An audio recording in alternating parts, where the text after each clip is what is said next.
La campagne électorale, Nicolas Sarkozy est en ce moment au Pays Basque. Il visite une exploitation agricole. Thierry Arnaud, vous êtes à Itsassou, c'est un village. Alors Nicolas Sarkozy est revenu sur les annonces de la matinée concernant la rouverture du deuxième haut fourneau de Florange au deuxième semestre.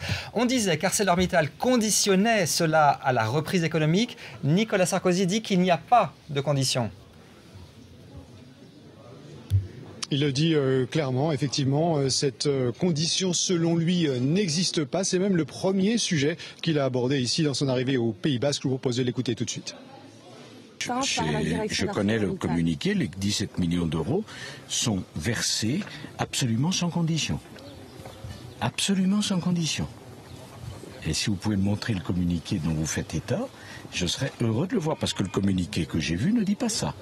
Qu'est-ce qu'il dit? Ah non, mais pardon, on dit que les 17 millions sont versés et seront investis à Florange, quelle que soit par ailleurs la reprise ou pas la reprise.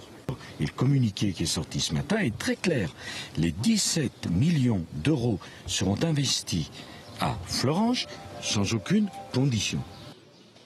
Il reste à voir bien sûr si cette mise au point suffira à faire taire les critiques de l'opposition. En attendant, Nicolas Sarkozy est ici également pour parler agriculture, bien sûr. Un hommage qu'il a voulu appuyer à son arrivée, tout comme samedi au Salon de l'agriculture, un métier qui mêle les valeurs auxquelles il s'est dit attaché il y a quelques instants, notamment le travail, la tradition. Nicolas Sarkozy qui s'est exprimé également sur la situation particulière du Pays Basque, la lutte contre le terrorisme et les efforts qui ont été faits pour mettre un terme à ce terrorisme avec succès selon lui, et notamment grâce à la coopération très étroite entre la démocratie française et la démocratie espagnole selon les mots du président candidat.